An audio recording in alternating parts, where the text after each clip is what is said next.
At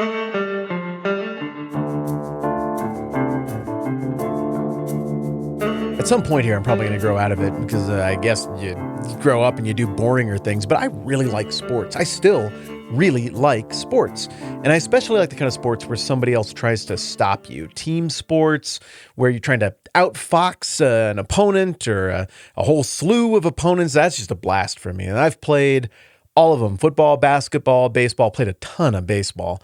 And I played volleyball, which is weird because I'm 5'8" on a tall day. But, there are elements of that game that work pretty well for me. And I actually played college volleyball. And I wouldn't say I played it well, but I wouldn't say I played it terribly.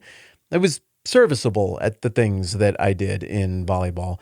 But I really like the game. And after all of those years of playing baseball and getting to a point where you know all the drills and all the rhythms of everything inside out, volleyball had just been like a pickup game for me. And then I went to college and kind of fell in with the volleyball team. And I ended up being, on the team there. And you start going to practice. I've never been to a volleyball practice before. Well, what do you even do? And we start learning all these crazy drills. And it's like, I don't get it. It's like Mr. Miyagi with the waxing on and waxing off. I don't see how that'll make me better. But just like the deal with Mr. Miyagi, push comes to shove. And you're like, oh, I have that skill. I learned that somewhere along the way from all of these little odd, quirky drills that are associated with this one particular slice of life. Likewise, and there's always a likewise. It's the same thing, not just with Christianity, but I think with religion in general. Every religion and every sub-expression of every religion has a list of things that you do. Now, usually in religion, the things that you do have some bearing on your ability to gain entry into that religion's version of paradise. You do enough things, you earn enough things, you bank enough goodwill with the deity or with the deciding forces in any given religion, and then you gain status, and eventually maybe you earn so much favor that you reach enlightenment or that you go to whatever their version of heaven is.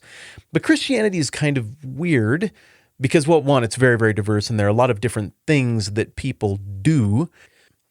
But theoretically in Christianity, even though you do things as the act of practicing the religion, those things, according to the Bible, do not make you a Christian. They don't curry favor with God or earn one's way into heaven. We've been talking about that as we've been working through Matthew chapter 5 together here and looking at all of this stuff in that chapter that really opens and concludes with this riddle about nobody being good enough by what they do or what they accomplish to impress God or fulfill the law on their own. Somehow Jesus is the fulfillment of the law, and we're at a place in the Bible where we're still trying to figure out what that means.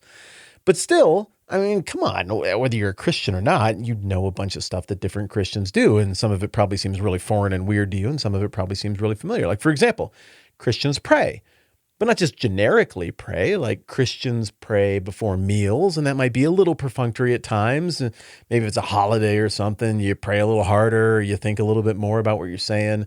Christians pray with people when they're sick or sad or upset, or when they're anxious about something. We pray for ourselves or for other people.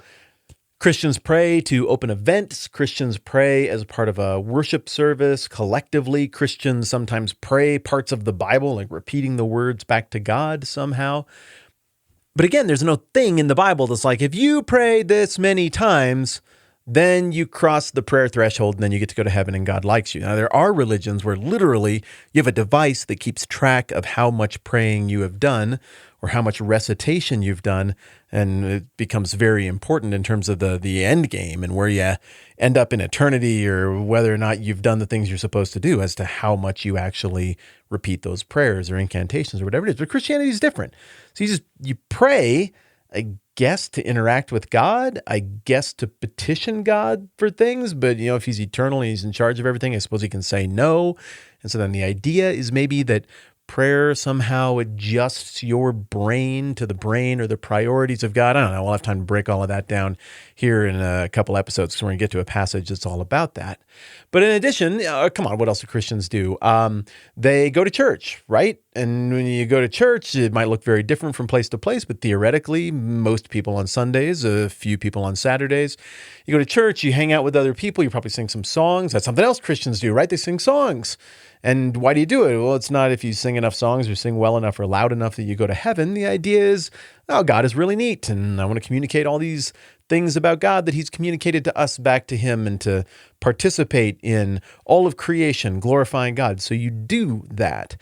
Additionally, Christians read the Bible and study it and think about it, and Christians serve other people, and some Christians deny themselves something for a period of time, be it food or something else, to focus on God and spiritual things and important stuff. And the point is, there's this whole list of drills, if you will, that Christians and people in all religions do to sharpen the skill set, to be connected to the deity. And of course, as is the case with any drills, not all Christians are completely tracking with what the point is or the purpose is all the time.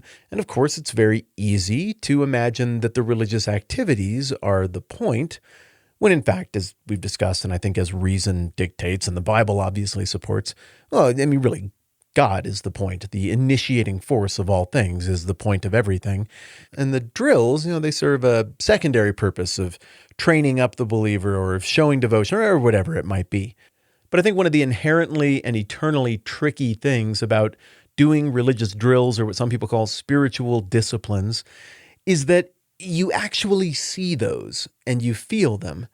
And though maybe at times people report feeling a closeness or an intimacy with God that maybe outstrips other moments in their lives, certainly I would attest to that, and there's an abstract connection with God, but you don't see God the way you see prayer and singing a song and going to church and reading a Bible.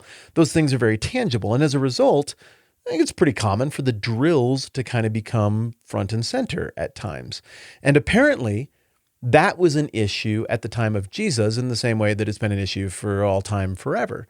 Because he goes from Matthew chapter 5, and in that chapter, Jesus really drills down to the level of the soul. And he's like, I want your heart. I want real obedience and real participation and loyalty and love and a fully embracing and selling out for this kingdom, and not perfunctory, surfacey stuff. Well, now in chapter 6, he's going to take that over to the next place. And again, I think Jesus is phenomenal at anticipating the next logical question. And the next logical question would be, okay, this is all beautiful and abstract, and it gets to the level of the soul and the essence and everything. But what do we do? So do we do church the same way? Well, what about praying and doing donations and going to church and doing other spiritual activities? Are we doing that right? Or we need to do something different there? What does it look like to live out the values of the kingdom when we do spiritual disciplines or religious drills? And what Jesus is going to drive at as we work through Matthew chapter 6 is this idea that whatever you really want is what you're going to get. Whatever the point of your religious activity is, will be the outcome of that religious activity. And he seems to hold up two things that you're going to see as a pattern here as we get into the next three chunks of Bible. One option is that you do things to impress other people with how good you are at religious drills. And he says that if that is the reward you're seeking, that is that other people are very, very impressed with how religious you are, you will receive that reward in full. But implicitly, he seems to be suggesting that if the point of all of these religious drills, the religious activity, is something deeper, something more kingdom-oriented, something more targeted at a heart-level, essence-level connection with the first cause and with God himself, well, what he's intoning is you can have that. But what he's also intoning, which again, ironically, is something intoned by the aforementioned late, great Mr. Miyagi, is that you can't have both. You can be on this side of the road, you can be on that side of the road if you try to go down the middle, squish like grape. And likewise, you can impress people or you can honor God with these religious activities. And so it is very important that we take this little break time in between chapter 5 and chapter 6 to reset things, to understand what the flow of questions is, what Jesus is answering next, and what the interpretive key, the interpretive theme is for us so that we catch it as it comes by. Once again, there's this great, big, important kingdom, and it's awesome, and it's amazing, and it drives all the way down to the level of your soul and your essence, and God wants heart-level obedience and kingdom loyalty. That is the call. So, hey, I know you do all kinds of religious things. You're probably wondering what that looks like in light of those kingdom values, and I can just give you this as a preview. Whatever you're really going for, whatever the heart is really driving at with those religious drills and religious activities, that's what you're going to get, whether it's something screwed up and weird and shallow, or whether it's something meaningful and transcendent. So next time around, we're going to be in the beginning of Matthew chapter 6, and we're going to be looking at the spiritual discipline of donating money. And again, we're going to run it through this formula of what does that look like in light of kingdom values, and I think that's going to be really, really fascinating. All right, seems like a great place to hit pause. I feel like we are reset and ready to tear into Matthew 6. I'm Matt. This is the 10-Minute Bible Hour podcast. Let's do it again soon.